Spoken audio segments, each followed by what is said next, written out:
네, 공개 최고위원회를 속개하기 전에 지난 1년간 고생하신 원내대표님의 노고에 감사하는 마음을 담아서 꽃다발을 증정하려고 하는데요.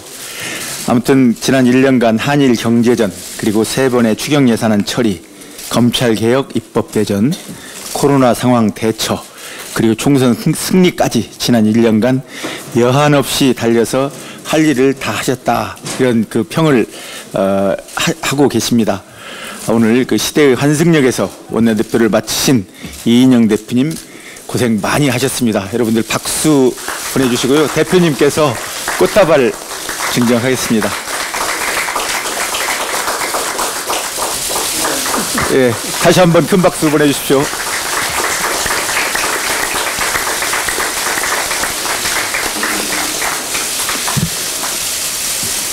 예, 이인영 원내대표님 고생 많으셨고 수고 많으셨고, 그리고 아주 당을 위해서 많은 일을 하셨습니다.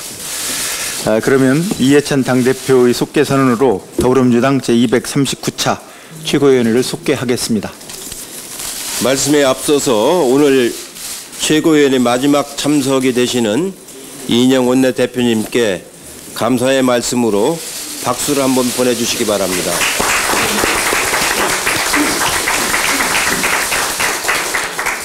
(20대) 국회가 가장 일을 잘 못한 국회라는 세간의 평이 있었습니다만, 제가 보기에는 20대 국회 중에서 맨 마지막 지난 1년 국회가 우리 국회에서 가장 중요한 법들을 가장 많이 처리한 1년이라고 볼 수가 있습니다.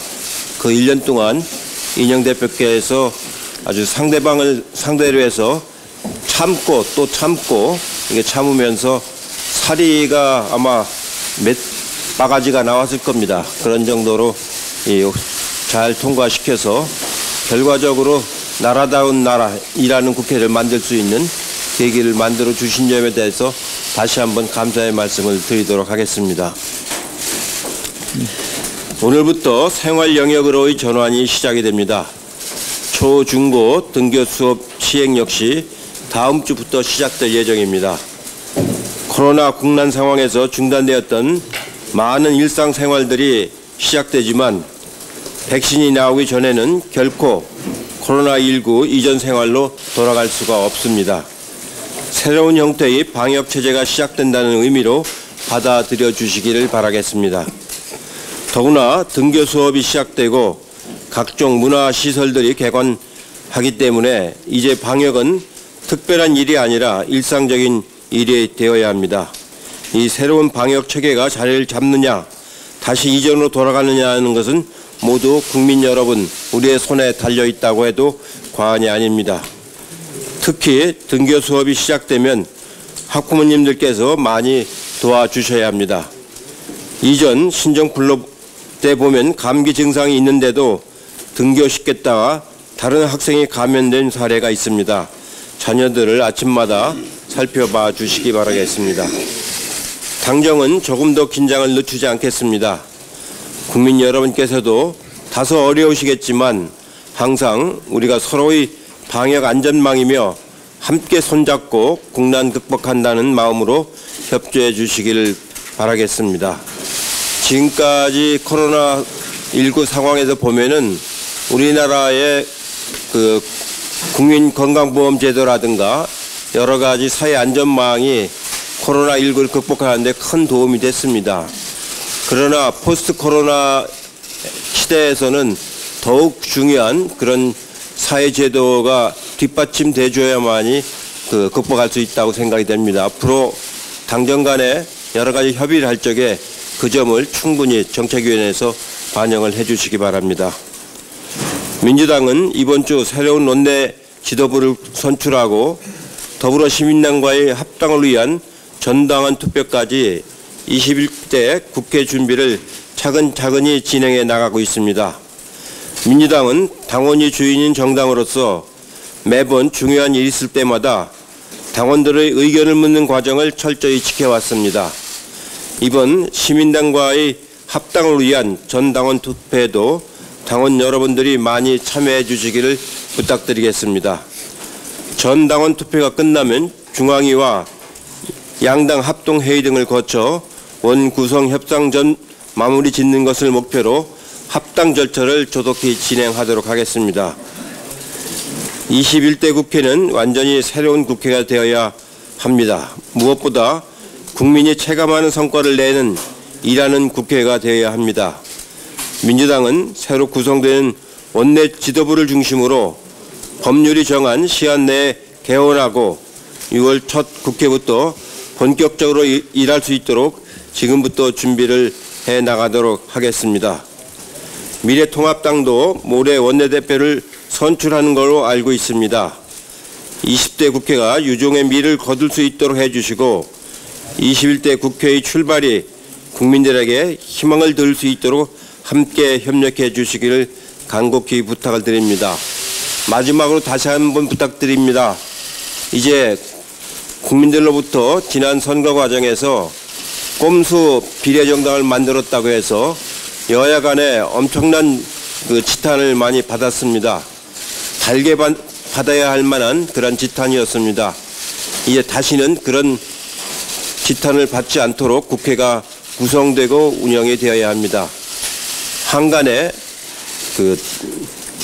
미래한국당에서 교섭단체 구성 여부를 가지고 여러 가지 논의가 있는 모양인데 제발 다시 부탁을 드립니다. 그런 일이 없도록 정상적인 국회가 운영이 될 수 있도록 함께해 주시기를 다시 한번 간곡하게 부탁을 드리겠습니다. 이상입니다. 네, 다음 이인영 원내대표님 오늘 고별 발언 해주십시오. 지난 1년 동안 이해찬 대표님 모시고 또 여러 최고위원님들 모시고 일할 수 있어서 정말 기쁘고 또 영광된 시간이었습니다. 많이 배웠고 감사와 존경의 말씀 남기고 싶습니다. 저 개인적으로는 굉장히 홀가분하게 떠나는데 코로나19 국난이 여전히 지속되고 있어서 마음이 많이 무겁습니다.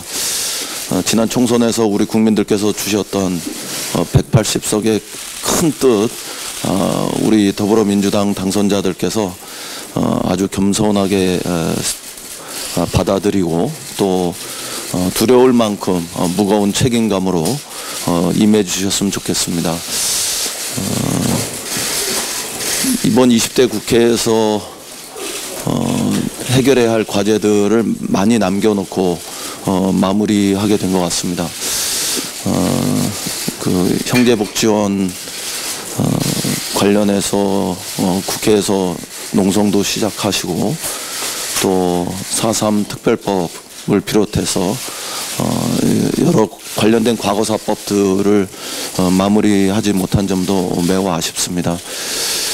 그리고 해직된 공무원들의 복직의 길을 우리가 함께 만들어내지 못한 부분들도 아쉽고 또 코로나19 국난 극복을 위해서 꼭 필요한 그 법들이 10여 개 이상 남아있는데 그런 것들을 마저 다 마무리하지 못하고 다음 원내대표에게 넘겨야 할 것 같습니다. 내일과 모레 신임 원내대표들이 여야에서 선출되는 대로 곧바로 다음 주라도 국회 본회의를 열어서 20대 국회가 정말 유종의 미를 거둘 수 있도록 우리 국민에게 또 민생에 도움이 되는 법 하나라도 더 처리될 수 있는 기회를 만들어 주셨으면 좋겠다, 이런 당부의 말씀도 남기고 가야 될 것 같습니다. 그리고 이해찬 대표님 말씀하셨지만 21대 국회는 여느 국회와 달리 매우 신속하게 원구성 협상을 마치고 6월 1일부터 국회가 정상 가동되어서 코로나19 국난 극복에 큰 힘이 되는 국회다운 국회, 일하는 국회가 될 수 있도록 이등병이 되어서 신임 원내대표님 또 우리 당대표님과 최고위원님들 잘 보필하면서 정성껏 낮은 곳에서 변함없이 열심히 일하도록 그렇게 하겠습니다. 그동안 많이 배웠고 거듭 감사와 또 존경의 말씀드립니다. 고맙습니다. 그리고 언론인 여러분들에게도 감사 말씀드립니다. 고맙습니다. 네, 박수 한 번 더 보내주십시오. 이인영 대표님 고생 많으셨습니다. 네, 다음 박주민 최고위원의 발언이 있겠습니다. 예, 이인영 원내대표님 고생 많으셨고요. 아쉽습니다. 근데 너무나 빨리 그만두고 싶다고 자꾸 얘기하셔가지고 더 잡을 수도 없고 4일 쌍차 마지막 복직자가 공장으로 출근을 했습니다. 10년 11개월 만에 출근이었다고 합니다.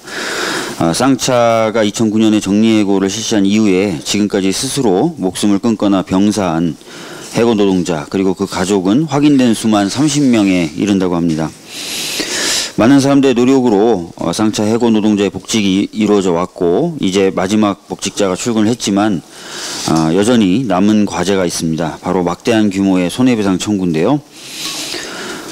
경찰 그리고 사측이 제기한 이 손해배상 청구가 지금 현재는 한 100억 원을 훌쩍 넘는 규모로 커져 있다고 합니다. 이 소송 결과에 따라서 노동자들은 다시 한번 막대한 고통에 휩싸일 수도 있을 것입니다. 그렇기 때문에 국가인권위원회는 작년 12월에 대법원에 경찰이 쌍차 노동조합 등에 제기한 손해배상 청구는 노동상권을 위축시킬 수 있기 때문에 그런 현상이 발생하지 않도록 신중하게 심리 판단해야 된다는 의견을 내기도 했습니다. 이 과정에서 이제 국가인권위원회는 본인들이 조사했을 한 결과 경찰이 당시에 진압하는 과정에서 부당한 강제 진압을 한 측면이 있다라는 결론을 내기도 했었습니다. 아까도 말씀드렸던 것처럼 그 많은 사람들의 노력으로 쌍차 노동자들의 복직이 이루어졌고 또 이 쌍차 노동자의 복직 배경에는 상당한 수준의 사회적 합의가 있었던 만큼 쌍용자동차 노동자에 대한 거액의 손해배상 청구도 좀 같은 맥락에서 전향적인 조치가 이루어져야 되지 않는가 생각됩니다. 정부 그리고 사측의 전향적인 자세를 좀 부탁드리겠습니다.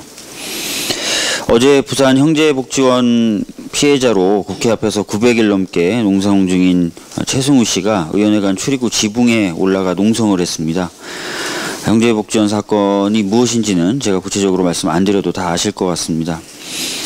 이분이 이제 의원회관 출입구 지붕 위에서 농성한 이유는 아까 원내대표님께서도 말씀하셨던 과거사법 개정안을 20대 국회에서 처리해달라는 요구를 하기 위해서였습니다. 과거사법 개정안은 지난해 10월 소관상임위인 행안위를 어렵게 통과했지만 거기서 멈춰 서져 있습니다. 과거사법 개정안은 형제복지원 사건 등 과거의 국가의 권력에 의해서 인권 침해가 발생한 사건들의 진상을 규명하고 피해자들의 명예를 회복시킬 수 있는 거의 유일한 길입니다. 많은 국민들 역시 이 법의 통과를 간절히 원하고 있습니다. 20대 국회가 입법성과와 관련해서 최악의 국회다라는 평을 면하려면 이렇게 고통받았던 국민들을 회복시킬 수 있는 법이 통과되어야 될 것입니다. 야당의 전향적인 협조 부탁드리겠습니다. 코로나19로 인한 경제 어려움을 회복시키기 위한 논의가 진행되고 있습니다. 이 과정에서 고용보험제 확대에 대한 여러 가지 논의가 시작되고 있는데요. 전국민 고용보험제 도입 역시 논의되고 있는 방향 중에 하나입니다. 물론 아직 구체적인 방안이 마련되어 있거나 사회적 합의가 충분히 이루어진 것은 아닙니다만 고용 및 노동 시스템의 포용성을 높이기 위해서 고용 안전망에 있어서도 보편주의가 작동해야 된다는 주장이 제기되고 있는 상황입니다. 사실 자영업자나 특수고용직 등 고용보험에 가입되지 않았던 노동자들에 대해서도 어떤 식으로든 사회 안전망이 확대될 필요가 있다는 데에는 이번 코로나19 사태 이전에도 많은 분들이 공감해 왔던 부분입니다. 더구나 코로나19로 인해서 앞으로 사회가 비대면 사회로 전환되거나 산업구조가 급격히 변화가 일어날 수 있을 것인데요. 이때 당연히 고용 안전망에 대한 확충이 크게 문제제기가 될 것입니다. 따라서 미리부터 고용 안전망 확충에 대한 폭넓은 고민과 과감한 시도가 필요해 보입니다. 해외에도 여러 유사한 사례들이 있다라는 말도 나오고 있습니다. 여러 사례들을 잘 살펴보고 한국 사례에 적합한 고용의 안전망 확충 방안을 마련해야 할 것이라고 생각됩니다. 이상입니다. 네, 다음 박광훈 최고위원의 발언이 있겠습니다. 네, 이인영 원내대표가 오늘 임기를 마칩니다. 지난 1년 동안 당정청이 원팀이 돼서 국민과 소통하면서 국민이 원하는 일을 해내기 위해 노력해 온 것은 이인영 원내대표와 원내 지도부의 큰 공이라고 할 수 있을 겁니다. 많은 어려움이 있었지만 공수처 설치와 검찰개혁 법안을 끝내 통과시킨 것, 그 시간은 더불어민주당이 국민과 함께 했기 때문에 가능했고, 이 과정에서 이인영 원내대표와 원내대표단이 국민과 우리 당을 하나로 이어내는 그런 역할을 했다고 말씀드립니다. 감사하다는 말씀 거듭드리고요. 이인영 원내대표가 추구했던 공존의 정치가 21대 국회와 우리 정치의 큰 방향이 될 것으로 확신합니다. 다시 한번 의원단과 당원들과 함께 원내 지도부 한 분 한 분께 깊은 존경과 감사의 말씀을 전합니다. 박주민 최고도 말씀하셨습니다만 형제복지원 피해자분께서 국회에서 고공농성을 벌였습니다. 부끄럽고 가슴 아픈 상황이 아닐 수 없습니다. 최근 부산시가 공개한 실태조사에서 알 수 있듯이 형제복지원 사건은 국가 차원에서 책임을 통감하고 진상을 규명해야 하는 사건입니다. 당장 전담 피해 신고센터를 설치하고 관련 자료를 수집해야 하고 광범위한 진상조사가 이루어져야 할 것입니다. 그래야 진정한 피해 대책이 나올 수 있습니다. 공권력이 개입했는지, 어떻게 개입했는지, 공무원의 위법성과 유착은 없었는지 이런 것도 규명 대상입니다. 계속 강조하지만 20대 국회는 아직 끝나지 않았습니다. 미래통합당은 원내대표 선거가 끝나는 즉시 본회의를 여는데 합의를 한 것이 좋겠다고 봅니다. 많이 늦었지만 이제라도 형제복지원 특별법을 조속히 제정하는 것이 국회의원의 최소한의 도리가 아닌가 싶습니다. 박주민 최고 말씀하셨는데요. 고용안전망을 강화하기 위한 그런 여러 이제 논의들이 있어서 다행스럽게 생각합니다.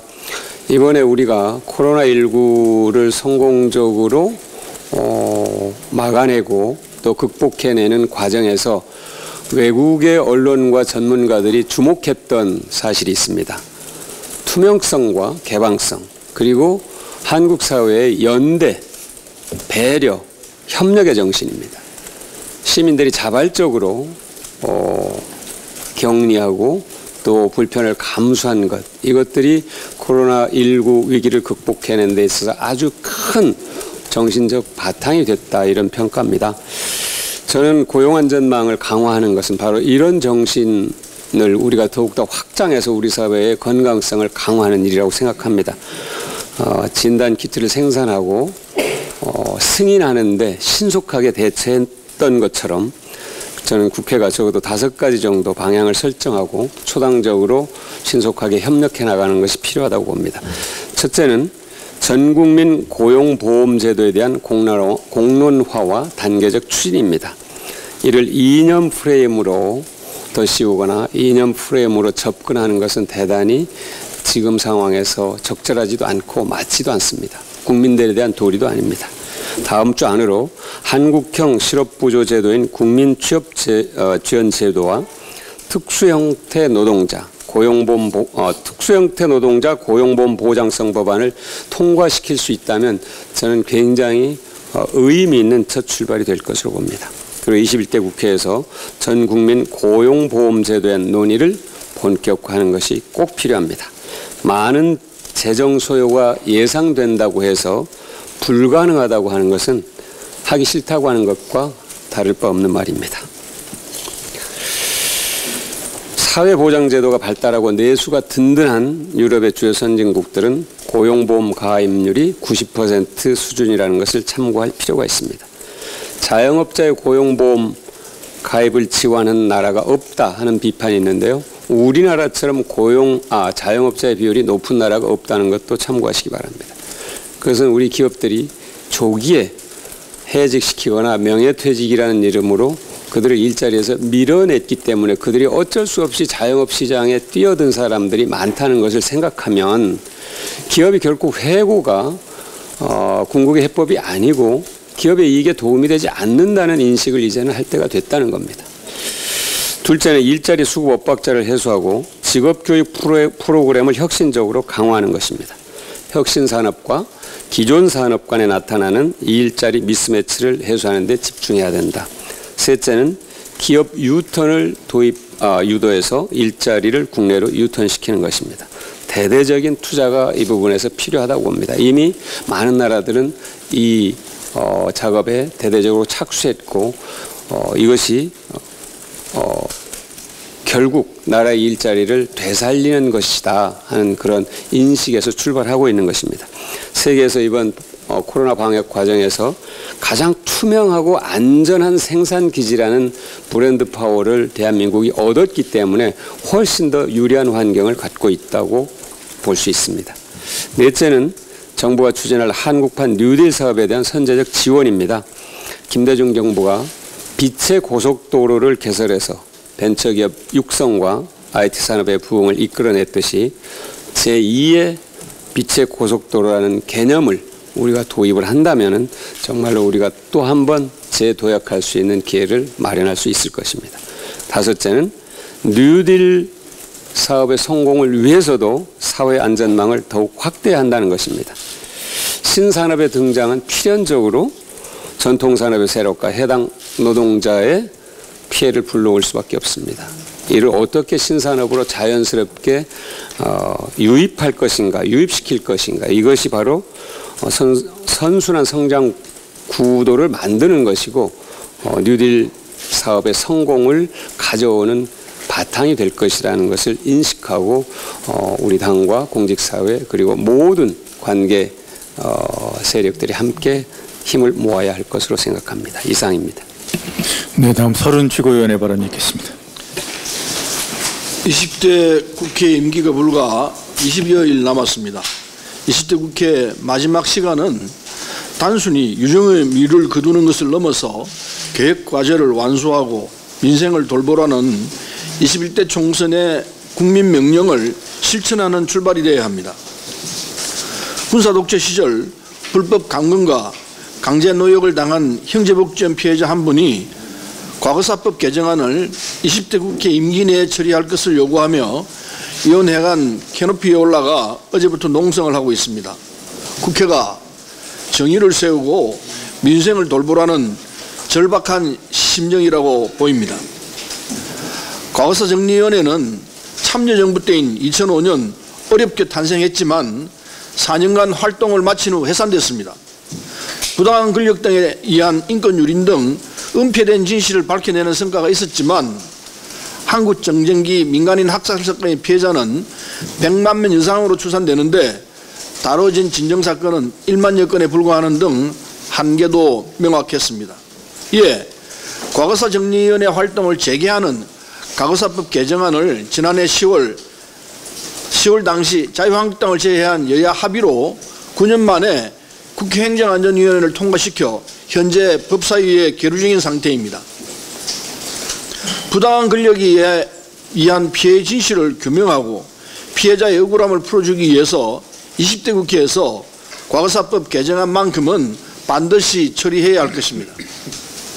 공수처 설치를 위한 후속 부분도 반드시 처리해야 합니다. 인사청문회법과 국회법 등 공수처 후속 부분을 이번에 처리하지 못하면 7월로 예정된 공수처 출범에도 차질이 생길 수밖에 없습니다.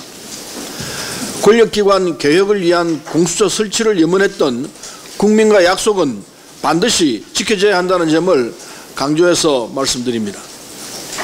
20대 국회 임기가 끝나기 전 여야가 본회의를 개최해서 공수처 후속법안, 과거사법 개정안, 국민취업지원제도 법제화 등 개혁 민생법안을 하나라도 더 처리해야 합니다.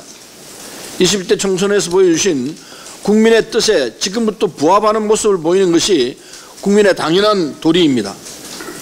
야당이 함께 해주기를 호소드립니다. 이상입니다. 네, 다음 김혜영 최고위원의 발언이 있겠습니다. 오늘부터 사회적 거리두기를 종료하고 생활 속 거리두기로의 전환이 시작됩니다. 사회적 거리두기 기간 동안 보여주신 성숙한 시민의식에 다시 한번 감사드립니다.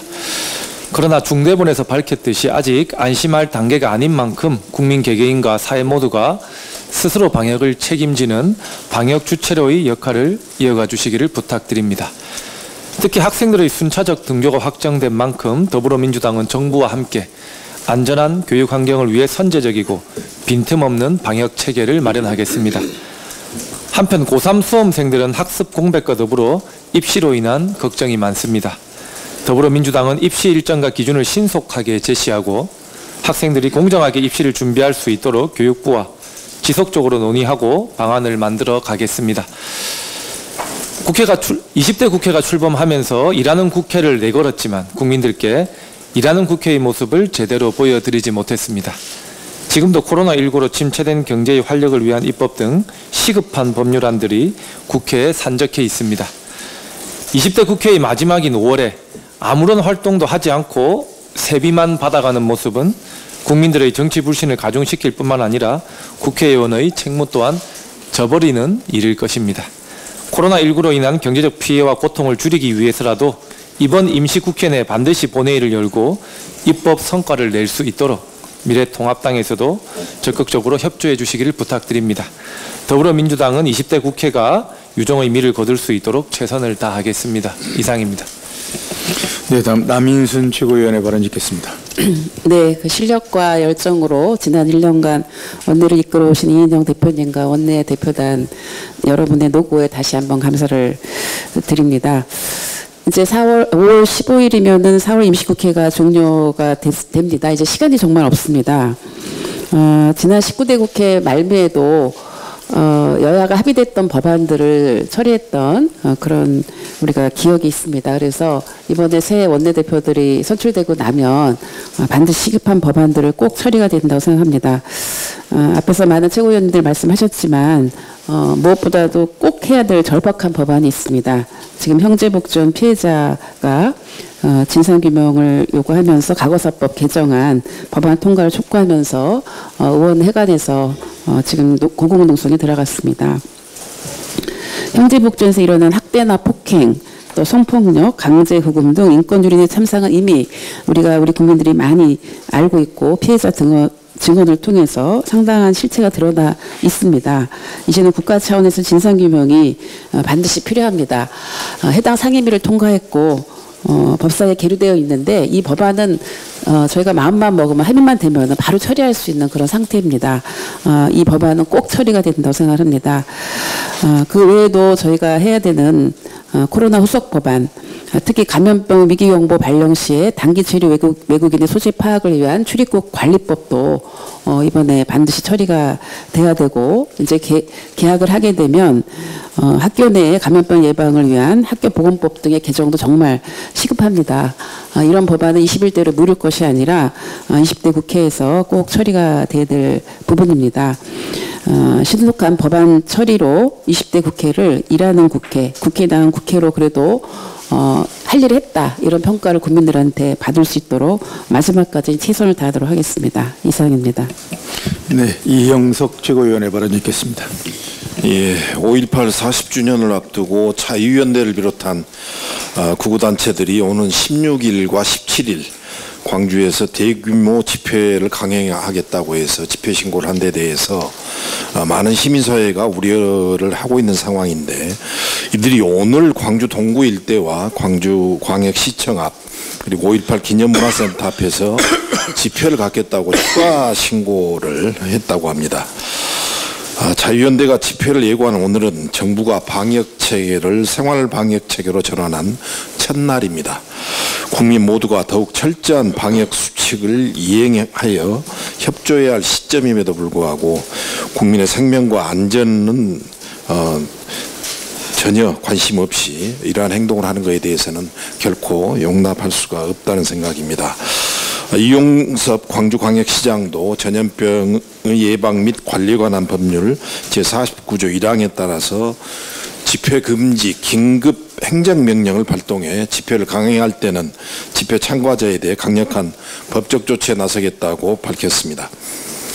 국민의 건강과 안전은 안중에 높고 5.18을 정쟁의 도구로 삼아 폄훼 왜곡을 조장하는 세력에 대해서는 추후에 용서도 없이 엄정한 처벌이 이루어져야 된다 생각합니다. 자유연대를 비롯한 극우단체들의 이념 갈등과 지역 감정을 조장하는 대규모 집회와 시간 행진을 전면 철회할 것을 지난번에 이어서 다시 한번 강력히 촉구합니다. 이상입니다. 네, 이상으로 모두 발언을 마치고 회의를 비공개로 전환하겠습니다. 언론인 여러분들 협조를 부탁드립니다.